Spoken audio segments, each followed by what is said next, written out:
J'ai fait beaucoup de vidéos aujourd'hui. Je vais vous présenter mon gros chat. Depuis qu'il a été empoisonné par le voisin, il a perdu 2 kilos, mais ça va mieux. Regardez.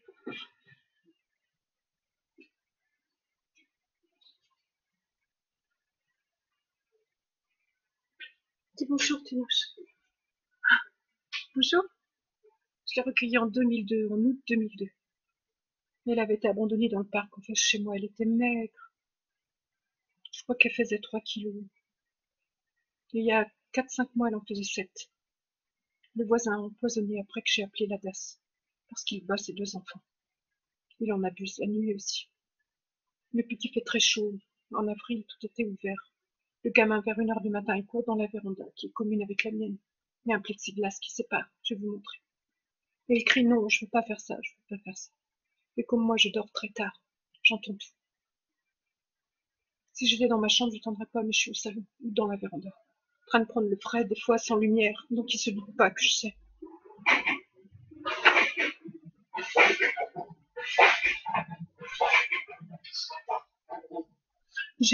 J'ai appelé la DAS, j'ai expliqué tout, et j'ai demandé aux voisins de m'aider, ils ont tous peur de lui parce que c'est une brute. Vous savez, il a jamais travaillé depuis qu'il est là, ça fait plus de 2 ans qu'ils sont là.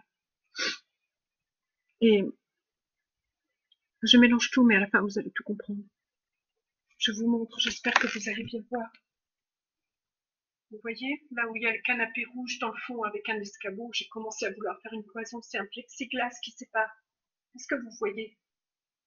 Voilà, il y a des interstices. Et on a un balcon commun. Et en fait, ils avaient bloqué mes baies pour que je ne puisse pas en fermer une. Et ils ont la télécommande de mes Bubendorf. Et à l'intérieur, moi, je ne clippais pas quand c'était fermé, les baies, j'en ai 4. Quand elles sont fermées, je clippais pas, je pensais pas que quelqu'un rentrait par mon balcon. Depuis décembre, tous les soirs, je vérifie que c'est clippé. Je ferme pour qu'il ne rentre pas par le balcon. Même quand il fait très chaud, je ferme. Ils envoient du gaz par la VMC, ça m'endort. Quand j'ai commencé à ouvrir cette page, ils ont mes écrans en double là, ils sont en train de voir ce que je fais, je pense. Quand j'ai commencé à raconter ce que m'a fait Monsieur Martineau et sa femme, Sophie Marinopoulos, tous les deux, j'étais en train de taper sur mon canapé, sur la table basse. C'était un soir vers 21 h. Il faisait encore beau et mes Bubendorf s'étaient ouverts, je vous les montre. Voilà, j'ai 4 baies. Je pense que vous les voyez bien. 4 baies à l'intérieur, 4 baies à l'extérieur. C'était très simple. Il y avait une des baies que j'ai réparée en décembre quand j'ai tout su. Je pouvais fermer, mais le loquet qui empêchait d'ouvrir ne fonctionnait pas. Mais le froid ne rentrait pas, donc j'ai pensé que c'était avec le temps que ça s'était abîmé. Pourtant, ils sont récents, ces apparts. C'est par là qu'ils rentraient une fois qu'ils avaient passé le balcon. J'ai mis une planche entre les deux, mais ça n'empêche pas quand même de passer. De toute façon, ils passent plus. Et après, il utilisait sa télécommande pour que se relèvent mes Bubendorf. Et il ouvrait une des 4 baies pour qui j'avais pas mis le loquet. Et quand je mettais les 4 loquets, vous savez ce qu'il faisait? Je sortais beaucoup plus avant, j'étais moins fatiguée.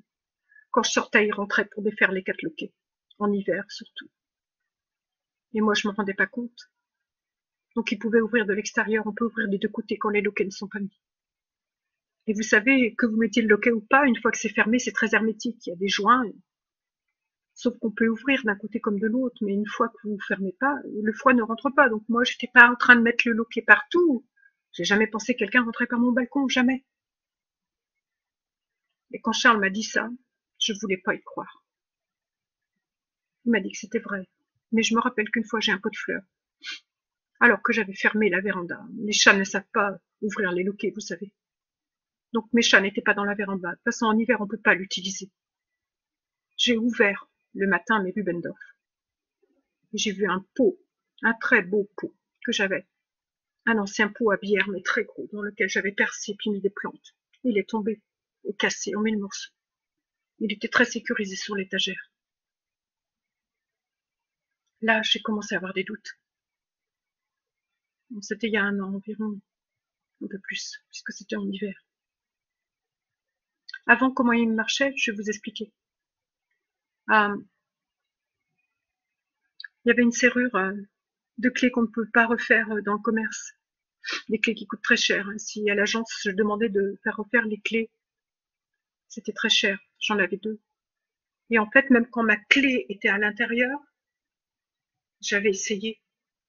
Je pouvais ouvrir de l'autre côté. J'avais 2 portes, une qui donnait sur le jardin et une qui donnait sur l'entrée de la partie commune de l'appartement 25 rue Eugène Thomas. C'est vérifiable puisque c'est toujours la même clé. Et j'avais compris qu'on pouvait rentrer de l'extérieur même quand ma clé était mise dedans. C'était fait exprès en fait. Et en fait, avant de déménager, j'avais des rêves.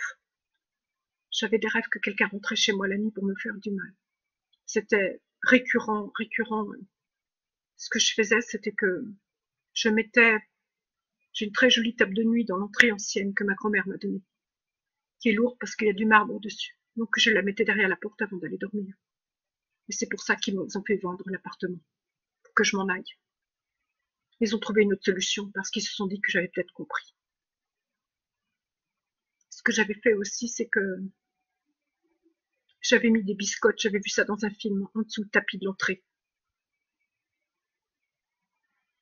À l'intérieur, j'avais un tapis tout le long de mon couloir.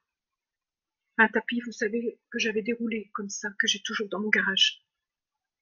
Parce que c'était du carrelage et je trouvais que ça faisait du bruit. Et puis la nuit, quand je me levais, je trouvais que c'était froid. Donc ce que j'ai fait, c'est que j'ai mis des biscottes et puis des tranches de kiwi. Je l'ai fait dans le noir. Je me doutais depuis longtemps quelqu'un rentrait chez moi. Je vais vous expliquer pourquoi. À cause de mon ordinateur. Si par exemple je mettais la souris exprès à 20 cm, je la retrouvais sur mon clavier. J'avais à l'époque un ordinateur classique, vous savez, ou à côté, complètement à un endroit différent. Avant de partir, je photographiais avec mes yeux là où je l'avais mis, je m'en rappelais toujours. Et là, j'étais sûre que quelqu'un rentrait chez moi, sûr. De toute façon, j'ai eu une vie tellement horrible qu'il fallait bien que je trouve une explication. Je me doutais qu'il y avait une machination derrière moi, mais je ne savais pas pourquoi. Je ne savais pas du tout pourquoi.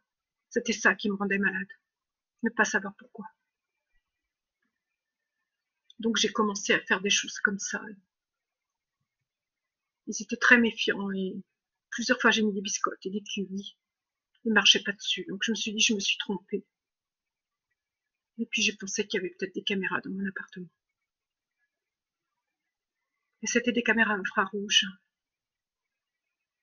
Mais une fois de nuit, je me suis levée pour faire pipi et vite, vite. J'ai glissé des tranches de kiwi, je vous mens pas, que j'avais préparées à l'avance, en faisant semblant de ramasser quelque chose par terre. Et puis j'ai mis des petits bouts de biscottes qui n'étaient pas écrasés. Et le lendemain matin, c'était écrasé. C'est pour ça que j'ai mis la table de nuit derrière la porte. Et puis j'avais vu ça dans un film aussi. Mettre une mèche de cheveux dans la charnière de la porte, en hauteur. Je pense qu'il n'y avait pas de caméra à l'extérieur de ma porte, parce que je l'ai fait et quand je suis revenue des courses, les cheveux étaient déjà tombés par terre. C'est tellement léger qu'on s'en rend pas compte. Au début, je l'ai fait avec des allumettes, mais ça marchait pas, je sais pas, ils ont dû s'en rendre compte. Avec les cheveux, ça a très bien marché. C'est tellement léger qu'on n'entend pas tomber. L'allumette, ils devaient le voir tomber, ils remettaient. Parce que quand j'ouvrais, elle tombait. Il y a longtemps que je me doute de tout. C'est Charles qui m'a aidé à tout comprendre, parce que même si j'ai un 6e sens très développé, vous vous en êtes rendu compte, je rêvais beaucoup de choses. Je rêvais que je revoyais mon père. Il dévissait lui-même son cercueil. Depuis des années, je rêve ça. En fait, quand je l'ai vu, je me suis approchée de cercueil. Je me suis dit, il y a un truc qui va pas, mais je n'arrivais pas à comprendre quoi. Et la nuit, à 2 heures du matin, je me suis levée.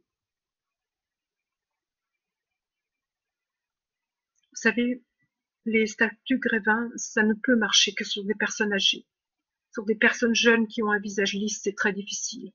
On voit, c'est pour ça que Franck, ils ont dit dans les journaux que son corps était embouilli et qu'ils n'ont pas pu l'identifier qu'avec sa montre et son bras. Et la voiture avec le numéro d'immatriculation, qui était tout écrasé, mais il n'y avait personne dedans. Ils ont dû jeter du sang, de la sauce tomate sur la route, puisque la famille est arrivée aussitôt après. Je suis contente qu'il vive toujours. Il travaille pour la CIA depuis là. Je suis la seule, pratiquement, à savoir qu'il vit toujours avec Charles et mes enfants. Et puis mon père aussi. J'ai vraiment cru que c'était lui, tout le monde a cru que c'était lui. Et pourtant, j'avais l'impression qu'il vivait. J'avais ce sentiment qu'il vivait, c'était étrange, je l'ai touché. Ils avaient tout prévu, vous savez, ils ont bandé tout le corps pour qu'il y ait moins de... Tout le corps était bandé, j'ai défait sa chemise et son pantalon. Exprès pour... si quelqu'un essaie de vérifier. On pense que tout le corps était meurtri, comme ça faisait moins à imiter, vous comprenez? Avec du faux sang qui débordait des bandages, à certains endroits. Mais son visage était le même. Pour Franck, il était trop jeune pour qu'une statue Grévin marche, et aussi, on a économisé ça. Donc on a mis du bois dans le cercueil. Pour mon père, il fallait absolument qu'on croive. Ils avaient préparé la statue à l'avance. Et la personne que ma famille avait payée pour le renverser sur le bord de la route. Ils avaient fait fabriquer un pare-choc en mousse. Mais mon père s'est quand même cassé quelques côtes. Pourtant, dans les faits, ils ont dit que son foie était atteint, etc. Il fallait faire du cinéma. Il avait des ampoules de faux sang sur lui. Et il y en avait beaucoup autour de son corps, quand ils sont venus le ramasser avec le SAMU. Je vais vous dire pourquoi ils ont fait ça. Michel et Étienne étaient sous écoute depuis longtemps, ils avaient prévu la mort de mon père. Il y a tout un contre-pouvoir depuis toujours qui nous aide. Donc ils ont racheté la personne qui avait été payée pour le bousculer. Un voisin de Roger Billon. Ils ont expliqué tout ce qu'il fallait faire. De toute façon, dans ce système-là, il faut savoir que les gens n'ont pas le choix. Les statues Grévin, plus vous êtes allés sur le musée Grévin, vous allez me croire. Plus les personnes sont âgées, plus ça ressemble. C'est confondant, c'était confondant. Tout le monde a cru que c'était mon père. Et je suis la seule qui l'a touché avec ma fille Karine. Les gens ont peur, ils ne touchent pas aux morts. Mais si on ouvre son cercueil, on va voir que la cire est fondue et que c'est cire et résine. Allez-y, allez-y sur le site du musée Grévin. J'y suis allée quand je l'ai su parce que j'ai pas voulu croire Charles la première fois. Il m'a dit, va voir, tu verras. Plus les gens sont âgés, plus c'est facile à imiter parce que vous avez un grain de peau, vous avez des rides, vous avez... Plus c'est jeune, plus c'est dur. Et vous savez que les morts ont un aspect ciré. C'est fait avec de la cire, ça. Vraiment, vraiment, j'ai cru que c'était lui. Vraiment. L'implantation des cheveux, tout. Tout. Son parfum, mais... Ils avaient mis son parfum sur lui. Il faut que vous me croyiez. De toute façon, vous n'avez qu'à faire ouvrir le cercueil, c'est la vérité. C'est la vérité.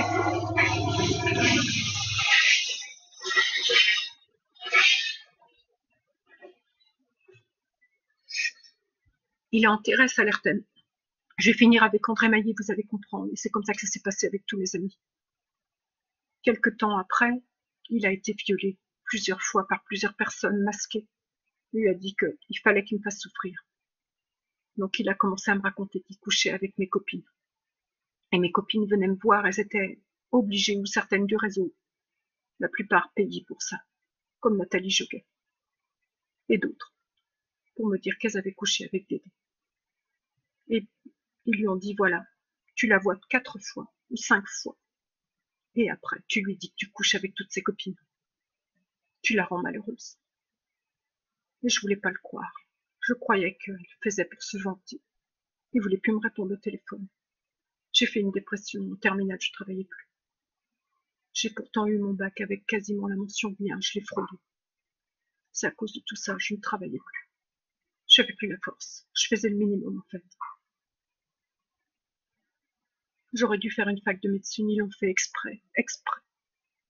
Je ne pouvais pas m'inscrire en médecine. J'avais pas d'énergie. Je passais tout mon temps couché. Je l'aimais, vous comprenez. Je l'ai aimé jusqu'à rencontrer Charles en 94, fin 94.